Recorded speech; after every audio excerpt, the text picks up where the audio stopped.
So ito ang dahilan niya. Base rito sa Politico, no numbers, so kulang daw po sa bilang. No trial. No numbers, no trial. Ano yun? Yan.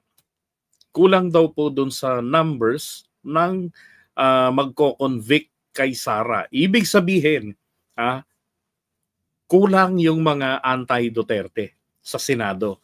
Kaya, walang trial. Well, para sa akin po mga kapatid,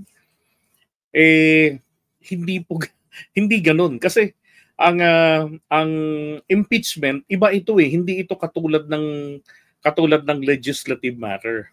'Di ba? Hindi ito ganun eh. Okay, so tuloy natin. Ito. Sabi niya rito,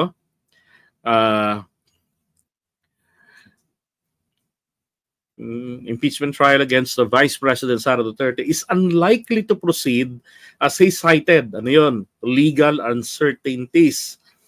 Diba? Legal uncertainties. Ibig sabihin, yung mga usaping legal na walang kasiguraduhan pa. Kasi nga, walang mapagbabasihan po na tinatawag na precedents or previous event or decision dyan sa Supreme Court. So, kumbaga, this is the first time. Kanya. And then, lack of votes among senators to convict. Alam nyo, sa akin hindi po importante kung sinasabing paniniwala nila ay kulang yung mga anti-Duterte. Kasi doon nila inaasa ang conviction ni Sara ay manggagaling doon sa mga anti-Duterte. So tinignan ko ho, noong 2022 yung unity team natin, ilan po sa mga senador, halos po lahat ng mga senador natin na kabilang doon sa unity team, mga nagsipanalo, ay inendorso ng Iglesia ni Cristo na ayaw din ang impeachment, ang pagpapanagot dito kay Vice President Sara Duterte. Diba? Siyempre, mag-e-eleksyon na ng 2028. Nag-iisip din yang mga yan na baka hindi kami ma-endorso. Diba? So pagka ganoon, wala silang paninindigan para sa taong bayan. Hindi nila man lang gustong marinig, 'di ba? Mapag-usapan sa public discourse yung nangyari sa pondo ng confidential funds ni Sara na nagkamekos-mekos at ayaw ipaliwanag, dinadaan na lang sa paloko-loko at panggugulo. 'Di ba? Sa halip na magpaliwanag sa taong bayan.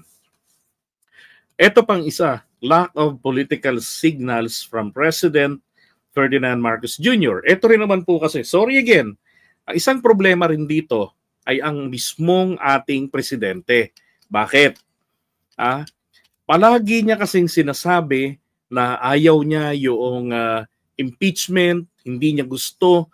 Alam niyo, hindi naman po niya kailangang sabihin yan eh.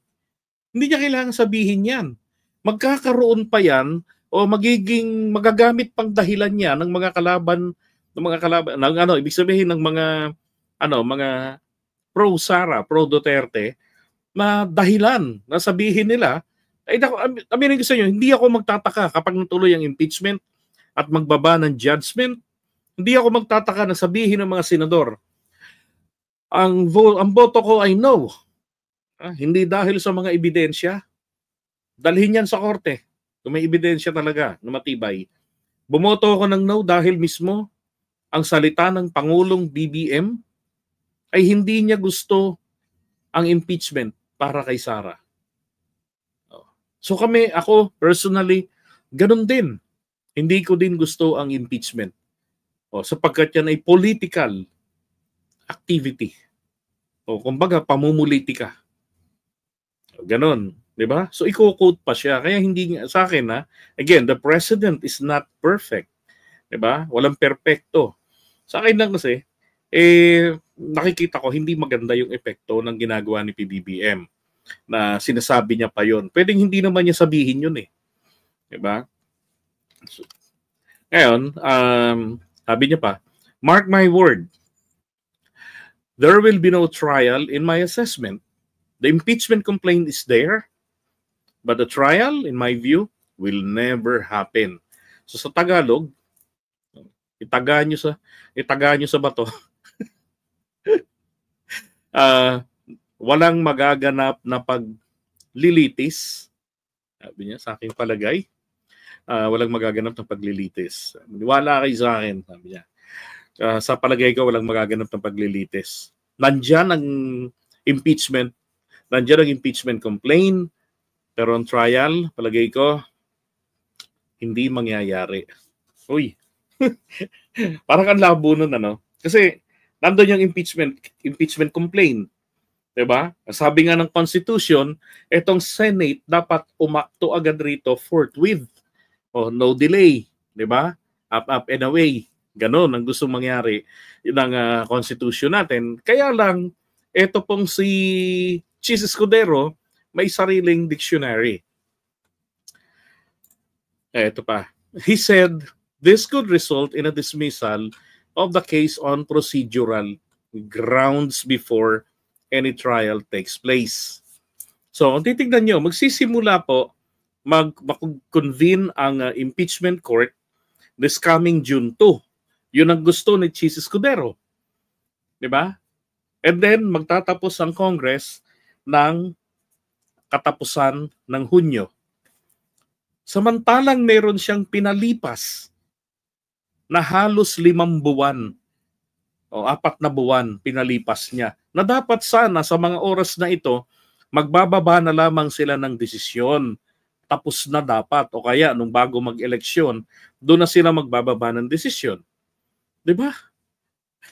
Ang problema, mukhang meron pong grand plan na para magkaroon ng butas, gaya ng ipinaliwanag ko na noon pa sa content natin, na para magkaroon ng butas, ay hintayin ang pagpasok ng 20th Congress. Tapos, kung questionin sa Korte Suprema, ihihingi ng TRO, di ba? Kung questionin ngayon yung validity, di ba? Delay ang kanilang gagawin dito. And then, payo pa nga niya, if I were Vice President Sara, I would immediately put up at the start of the trial, sabi niya. Kung ako kay Vice Presidente Sara, questionin na namin 'yan. Questionin na namin 'yan sa pagsisimula pa lamang ng paglilitis sa issue ng jurisdiction. Ito bang 20th Congress may jurisdiction doon? Etong isang election lawyer, ang paliwanag nga dyan ni Attorney Mac Macalintal, magkakaproblema yan kasi itong impeachment ay trabaho under 19th Congress. Ang sabi daw ng rules, lahat ng trabaho na matetenga sa pagtatapos ng isang kongreso ay baliwala na. Maaari itong ma-take up uli, mapag-usapan as if it was a fresh, ibig sabihin, ni-refile. Hindi ho po pwedeng ganong mangyaring diba? So, kailangan po, i-impeach na naman ng House of Representatives si Sara. Ganon yung mangyayari. Pero kailan po ubra yun? Diba? So, February na naman. Next year. Kukwestiyonin na naman nila sa Korte Suprema yan. Diba? Yun ang problema na ginawa po ng Kongreso rin natin. Sabi ko nga, kung kayo talagang seryoso, dapat inimpeach nyo na si Sara bago pa mag-Disyembre. No. Inimpeach nyo na yan. Diba? Yan ang sinasabi ko dati. Tapos nung napunta na sa Senado, dapat inaksyonan agad ito ng mga senador. Pero apparently, wala ni isa sa mga senador natin ang may gusto. Parang si Risa Ontiveros lang. Ang may gustong sumunod sa sinasabi ng batas. Yung forthwith. At yun nga sa pangunguna ni Chis Escudero, di ba? Kaya kakako, hindi kaya ito talagang intensyon ni Chis Escudero? Hindi kaya ito pre-planned na nila ng mga Duterte na in case na magtuloy ang impeachment because House of Representatives must act on the submitted impeachment complaints. 'Di ba? 5 'yon. Laban po kay kay Sara. 'Di ba? Ang gagawin ay patatagalin. Tapos ngayon, 'di ba, kung babalikan niyo yung content ko na yun gano'n na gano'n ang mangyayari po, 'di ba, Rodel? Gano'n na gano'n ang plano. At eto na nga yung aking pinangangambahan. Yan rin ang sinasabi nito ni Franklin Drilon kasi magsisimula ng June 2, pero yun yung pagpasok pa lamang ng first time magko-convene as impeachment court, yung mga judges, they will wear their toga, yung gown nila, tapos yung purple, tapos purple, maroon pala, maroon, parang UP Maroons. Tapos manunumpa sila bilang mga Senate judges. And then yung prosecution panel, tatanggapin na rin sila enter of appearance nila. Ganun yung mangyayari lang sa June 4. And then the trial, sabi, the actual trial phase would likely fall in July. Ang sabi nga po is pagkatapos daw po ng SONA ni PBBM. Grabing delay. Kalahating taon mahigit. Grabe. Diba? Kumbaga, merong hinihintay. Merong hinihintay po.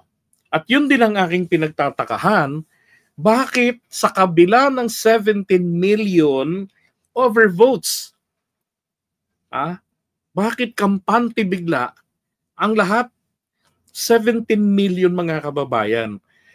Ibig sabihin, hindi po binasa kahit isang boto sa 17 million. Na pwede sanang magbago pa ang resulta ng eleksyon, lalo na sa mga senador. 17 million is something, right? Anong meron dito? Bakit ganon? Nakapasok yung 3 Duterte, 2 Ampon, nakabaro rin naman nila. Diba? Na talagang lalo kay Amy, parang Robin Padilla na yan. Hindi na yan talaga hindi na yan titingin sa ebidensya, sabi lang niya yun. 'Di ba? Duterte na kaagad, no agad yan sa pagboto, 'di ba? So mukhang talagang pinagplanuhang lahat, pati itong hocus-pocus na nangyari sa nakaraang eleksyon. 'Di ba? So pangit.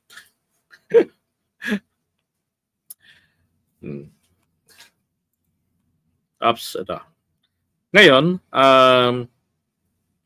sabihin man natin mga kapatid na walang magaganap o walang magaganap na pero palagay ko magkakaroon talaga tayo ng trial dahil hindi po yung paliwanag ni Drilon, hindi po yung paliwanag ni Attorney Makalintal ang dapat na mapaniwalaan dito Hindi rin naman po yung sa akin o hindi yung mga eksperto talaga dito na mga nagsalita na yung rules na binabanggit, hindi po ito akma sa impeachment court. Sabi nga rin po ng isang abogada, yung si Kulot, yung congresswoman Zamora ng San Juan City, kila Erap na lugar. Ang sabi niya, ang articles of impeachment oras na nasubmit na sa Senado. Then ano ang epekto nito? Kino-convert na nito automatically ang Senado into impeachment court. That is why the Constitution said forthwith, without delay. Kasi nga, korte na kayo kaagad Then, what you need to do ay tawag dito, gawin nyo na yung mga ceremonial duties ninyo. Manumpa na kayo. 'Di ba? Yung mga prosecutors, tanggapin nyo na sila. Tapos padalhan nyo na ng mga summons. Yung mga dapat na padalhan para pagdating ng schedule, i-question na lang sila. 'Di ba? I-cross-exam na lang sila or magkakaroon ng presentation of evidence. Ganun. 'Di ba? Now, kung sakali man po na not guilty, tumanaw sila ng takot at utang na loob sa mga nag-endorso sa kanila sa Iglesia ni Cristo na ayaw rin ng impeachment kay Sara, mag-no man sila, maging sundin man nila yung kanilang kinatatakutan, 'di ba? Pairalin nila yung injustice. Alam nyo, importante po dito, magkaroon ng trial para mailatag yung mga ebidensya ng prosecution, para marinig ng taong bayan. Dahil kung yan po'y hihintayin mo sa korte, nun ka na marinig mo yan. Hindi nga pwedeng video man lang yung trial dun eh. Pwede lang dumalong kahit na sino because it must be open to the public. Di ba? Pero pwedeng i-close door. At saka talagang dudumugin yan ng media pagdating sa korte na. Di ba? Kaya lang sa taong bayan, limited. Asa lang tayo sa ilang segundong pagbabalita ng mainstream media. Di ba? So dito, kinakailangan malaman to ng taong bayan. And after all, ano to eh? Tawag dito, napag-usapan na to in public. And so the Senate cannot take up the impeachment complaint and summarily dismiss it without hearing the evidence just because Pro Duterte assuming may have the numbers. Yun, thank you. Sabi niya, hindi naman daw po pwede na yung impeachment complaint i-dismiss na lang nila ng ganun-ganon nang hindi naman nila tinitingnan o dinidinig yung mga ebidensya, yung mga testimonya. Nang dahil lamang sa parang mas marami yung Pro Duterte. Diba? Sabi ko nga yung sinasabi ni Tony Drilon na lack of numbers, diba, to convict Sara, hindi po ito po pwedeng maging dahilan na kapag kulang, no, kung walang sapat na vote to convict the accused, hindi na matutuloy. That's gonna be a worse precedence. Di ba? Pangit na batayan yan. Nang dahil lamang sa konti yung kontra doon sa akusado, ang mangyayari, dismiss na natin because not guilty rin naman. It's like a waste of time and money. Mali. Ang importante rito, malaman ng taong bayan. Sino ang mga naghudas sa kanila? Diba? Take note ha. Bong Revilla was endorsed by INC. Pero saan po pinulot? Sa kangkungan. Diba? Ibig sabihin, kayang-kaya. Diba? Ng taong bayan, kahit na inendorso pa nila, kayang-kaya basta't pagkaisahan na hindi iboto. So magkakaalaman ngayon kung sinong hudas.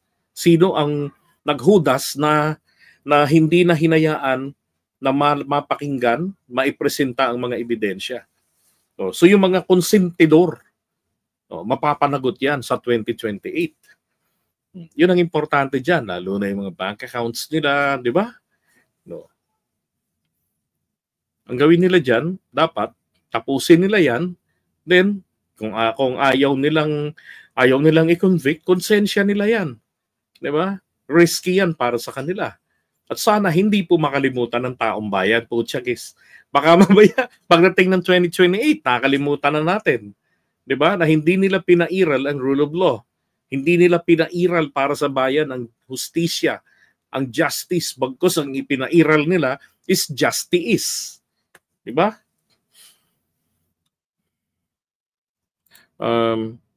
Pinagalaw ng mga Duterte ang pera nila. Powerful talaga sila. Para tayong may sarili tayong triad sa Pilipinas na pinamumunuan ng mga Duterte. That's right. Apparently. Diba? They might start an impeachment trial, but the Duterte Senate allies might stop the presentation of evidences. I just remember what happened to Arap's impeachment. No envelope open. That's correct. Yung nga iniisip ko rin, na posible na daanin nila ito sa pagdadrama. Diba? Daanin nila sa drama na hindi na like ni Marcoleta, dadaanin ito sa panggugulo. walk out. Diba? Ganun ang gagawin dyan. Because ang iniisip ko talaga, they will do everything and anything. Huwag lang matuloy ang presentation of evidence. Kasi sasambulat talaga dyan si Sara. Lalo na yung bank account. At yan ang tingin ko yung duty ni Marcoleta. Kung bakit yan pinayagang tumakbo. Di ba? Mag-senador. At yun na nga, nanalo. Di ba? nakabudol ng libre na kuryente. Basta mababa sa mababa sa 2,000 ang binabayaran. Ay nako. Naalala ko yung kay ERAP noon, yung second envelope, 'di ba? Ayaw pabuksan. Hinarang ng mga pro-ERAP, the 11 senators. Hinarang po nila 'yon. Tapos ang ginawa ng prosecution team ng mga taga-Congress, nag-walk out. Si Tessie Ureta na pro-ERAP, sasayaw-sayaw pa nga, ganun-ganun pa yun, di ba? So walk out sila nun. Tapos anong sumunod? Di ba? Eto na, mga rally-rally na. Hanggang sa nilusob na yung Malacanang, napababa na si ERAP. Oh. So malamang sa malamang, ganun din ang gagawin nila dyan. Haharangin nila yung presentation of evidence. Etong mga senador natin ay magbobotohan ng mga loko-lokong yan na bubuksan ba natin itong ebidensyang ito, pagbibigyan ba natin o hindi, sapagkat mga kababayan, labag po yan sa ating batas, sa ating rules. Ang sinasabi sa ating patakaran, kapag natapos ang isang kongreso, hindi na pwedeng pag-usapan pa yung nabinbin. Di ba? Kahit nasabihin pa, hindi pang legislative matter yun. Pagdebatehan natin yan. Tapos. Di ba? Ganun ang mangyayari dyan. Expected ko yan kay Marcoleta na gagawin niya yan. Kaya lang malaking kahihiyan yan para sa mga senador dyan. Bakit? Ganon-ganon lang kayanin kayo ni Marcoleta. Kakahiya kayo. Ay, nako. From Carclay, And I thank you, ma'am. Sabi niya, good morning, Sir Jerry Biglason. Pinatatanggal ni Kaufman to judges ng ICC for possible bias, while Senator Judge Bato in the impeachment trial said outright there are more than 9 on their side. What the fuck? Diba? Namang asahan mo kay Bato. Siyempre, nangaharas na yan. For me, the reason behind why Bato de la Rosa was saying that, para oras na, magkaletse-letse yung impeachment, na mind condition na nila. Wala nang magrarally. Wala nang magwawala na magde-demand ng continuation ng trial. Kasi merong siyam na na boto, na sure na pabor kay Sara. Kaya lang, baka si Bongo bumoto ng no yan. Yari kayo. Dahil ginagago-gago ni Sara yan. Binababoy ni Sara yan, binabastos. Diba? Well, sa akin, yun lang yung nakikita ko talaga dyan. Posibleng daanin pa nila to sa mga dramang bukid. Na ang harang naman ngayon, hindi yung dati ay ang pro-ERAP senators, yung mga nasa defense, ang mga senator, di ba? Ngayon, ganun din ang mangyayari dito. Yung mga nasa defense din, pro-Sara, yun naman ang haharang dyan. Walang delikadesa sa ngalan ng boto, ng endorsement ng INC. Yun ang hangad nila . Kaya marami hong magpapabibo. Yan ang dahilan ko na sinasabi ko noon pa, bakit tutol na tutol ako sa ginagawa ni Chis Escudero na gawin itong June 2? Bakit palilipasin? Bakit pabab ang 4 na buwan at hayaan yung kanilang hindi na lang isakripisyo yung kanilang mga lakwatsa, bayad naman po yung buwan-buwan mula sa buwis natin. Walang trabaho, walang ginagawang trabaho, di ba? Na bilang senador, pero tuloy-tuloy ang kita. Ganun yung nangyari nung nakaraang mga buwan. Yung pala, nakabakasyon na yung iba sa Amerika, yung iba naman may bakasyon sa Europe. Diba? Samantalang yung ibang mga senador nag-hearing dito. And Amy Marcos, di ba, conducted hearings. Tapos sila Gatchalian, di ba? Na JB. Ay nako, Chis Escudero. Wala akong ibang pwedeng sisihin dito kundi si Chis Escudero pagka nangyaring magkaletse-letse itong impeachment trial ni dahil po sa sa ginawa niyang pagdi-delay diyan. Bakit naman ayaw mabuksan ni Marcoleta ang bank accounts? May matrace ba na deposito sa INC? Hindi naman po sa INC, kung hindi po yung sinasabi kasi dati noon pa, since 2016 pa, na sinasabi ni Trillanes na may mga illegal sources of money na pumapasok doon sa mga bank accounts, joint bank accounts ng mag-ama ni Sara at saka nito ni Digong. Yan, yung under ng Julia Vargas branch ng bangko. BPI yata yun. No, BPI nga. Yan yun.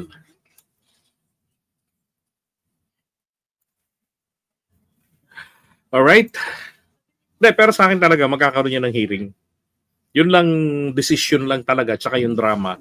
Yun lang yung kabantay-bantay. Kaya nga ako dapat inuunahan na nating i-booking yung mga yan.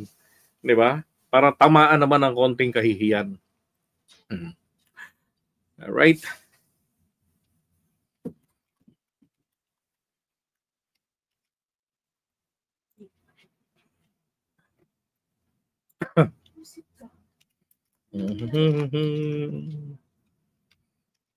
Teka, meron pa tayong isang pag-uusapan.